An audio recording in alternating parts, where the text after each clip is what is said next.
নমস্কার বন্ধুরা, ফাল্গুনের ২ গ্রহণের ছায়া দোল পূর্ণিমা থেকেই ৪ রাশির ভাগ্য বদলে যাবে বলে মনে করা হচ্ছে জ্যোতিষশাস্ত্র অনুসারে। তো বন্ধুরা, আমরা আজকের ভিডিওতে জানতে চলেছি এই ৪টি রাশির জন্য কি কি হতে চলেছে এই ২টি গ্রহণে। যেমন আগেই ঘটে গেল সূর্যগ্রহণ, এবার ঘটতে চলেছে চন্দ্রগ্রহণ। এই চন্দ্রগ্রহণে দোল পূর্ণিমার এই গ্রহণের ছায়ায় ৪টি রাশির জন্য কি কি ঘটনা ঘটতে চলেছে এবং কি কি বিস্তারিত হতে চলেছে, এবং এই ৪টি রাশির গ্রহ নক্ষত্রর পজিশন বা পরিস্থিতি কেমন আছে, সমস্তটাই জানবো আমরা আজকের এই ভিডিওর মাধ্যমে। অবশ্যই সম্পূর্ণ ভিডিওটি দেখুন। আশা করছি আপনাদের ভিডিওটি দেখলে কিছুটা উপকারে আসতে পারে। তো বন্ধুরা, আজকের ভিডিওটি শুরু করব। জয় শ্রীকৃষ্ণ সকলকে। সকলে কেমন আছেন বন্ধুরা?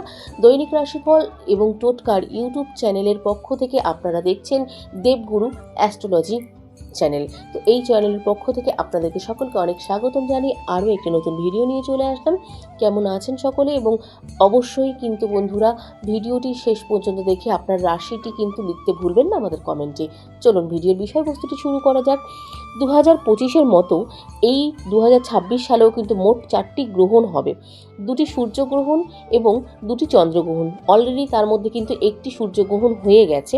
বছরের প্রথমে যে সূর্যগ্রহণ হয়ে গেছে, এবার আসতে চলেছে যে ফেব্রুয়ারি মাস, এই ফেব্রুয়ারি মাসেই কিন্তু সূর্যগ্রহণটি হয়ে গেছে।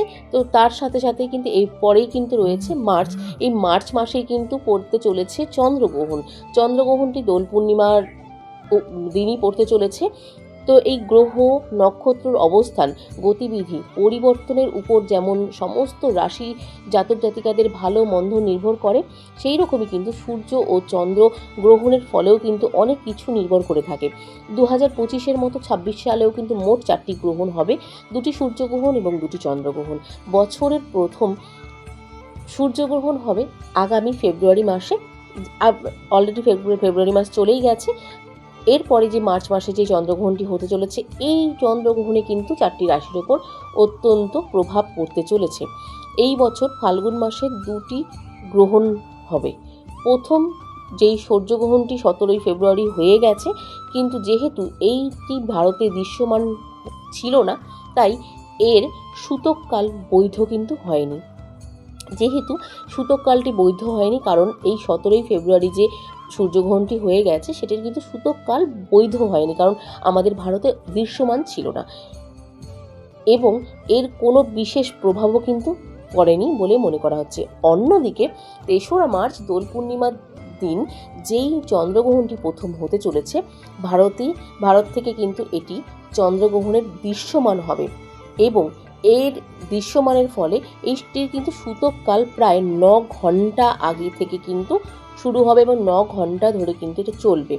সকাল 9টা বেজে 39 মিনিট থেকে সন্ধে 6টা বেজে 46 মিনিট পর্যন্ত এর সূতককাল চলবে বলে মনে করা হচ্ছে।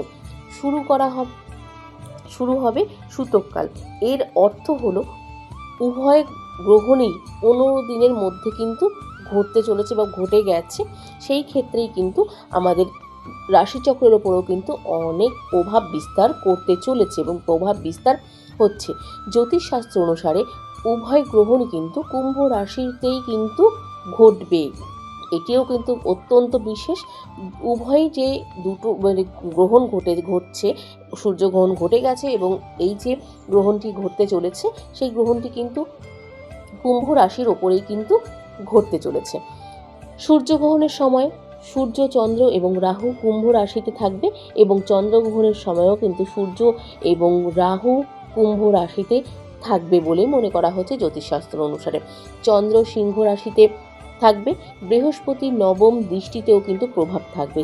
যদিও গ্রহণের প্রকৃত প্রভাব কোনো ব্যক্তির জন্ম তালিকার ওপর কিন্তু নির্ভর করে না। হোলির দিনে কিন্তু চন্দ্রগ্রহণ মেষ, বৃষ, কন্যা ও ধনু রাশির জন্য কিন্তু উপকারী হতে চলেছে। এই ক্ষেত্রে প্রথমত যে রাশিটি রয়েছে সেটি মেষ রাশি। মেষ রাশির জাতক জাতিকাদের জীবনে সূর্য, চন্দ্র এবং রাহু গ্রহণের সময় একাদশ লাভে কিন্তু ঘরে থাকবে বলে মনে করা হচ্ছে। সম্পদ বৃদ্ধির পাশাপাশি আয় বৃদ্ধিও পাবে। লাভের ঘরে কিন্তু লাভের ঘরে থাকা কিন্তু আপনার ইচ্ছে পূরণ করবে। কিছু বয়স্ক ব্যক্তি যারা রয়েছে তাদের কিন্তু জীবনে যে কোনো ছেড়ে চলে যাওয়ার হয়তো বয়স্ক ব্যক্তিরা আপনার জীবন থেকে ছেড়ে চলে যাওয়ার মতনও কোনো ঘটনা ঘটতে পারে। এটি গ্রহ, নক্ষত্র এবং ব্যক্তি বিশেষেও হতে পারে, তাদের হরোস্কোপ হিসেবেও কিন্তু হতে পারে। নতুনরা যোগ দেবেন কোনো না কোনো ক্ষেত্রে, কোনো না কোনো কাজে, কোনো না কোনো জায়গায়, এবং নতুন জন্মও কিন্তু নিতে পারে এই রাশিচক্রের মেষ রাশির জাতক জাতিকাদের মধ্যে। তবে নৈতিকতা বজায় রাখা গুরুত্বপূর্ণ বলেও মনে করা হয়। কোনো বিভ্রান্তি এড়িয়ে চলুন বন্ধুরা। আগেই বলবো, এই গ্রহণ আপনার উচ্চাকাঙ্ক্ষা বাড়িয়ে তুলতে পারে, তবে প্রেমের সম্পর্কের ক্ষেত্রে আপনার সতর্কতা অবলম্বন করা উচিত। গর্ভবতী মায়েদের ক্ষেত্রে যারা মেষ রাশির রয়েছেন তাদের কিন্তু নিজের বিশেষ যত্ন নেওয়া উচিত। মেষ রাশির বলে কথা নয়, যে কোনো গর্ভবতী মায়েদের কিন্তু বিশেষ যত্ন নেওয়া প্রয়োজন। এরপর যে রাশিটি রয়েছে সেটি হচ্ছে বৃষ রাশি। বৃষ রাশির জাতক জাতিকাদের দশম ঘরে কিন্তু গ্রহণটি ঘটতে চলেছে। সমাজে এবং কর্মক্ষেত্রে আপনার খ্যাতি বৃদ্ধি পাবে, পদোন্নতির সম্ভাবনা রয়েছে, চাকরিতে পরিবর্তনের সম্ভাবনা রয়েছে যা উপকারী হবে। সিদ্ধান্ত নেওয়ার ক্ষেত্রে কিন্তু বিশেষ দীর্ঘদিনের বিভ্রান্তির সমাধান হবে। দিক নির্দেশনার স্পষ্ট কিন্তু হয়ে উঠবে। আপনার বসের সঙ্গে আপনার সম্পর্ক ভালো থাকতে পারে এবং তাদের সমর্থন পাবেন। তবে আপনার সহকর্মীদের রাজনীতি এবং চক্রান্ত থেকে সতর্ক থাকতে হবে।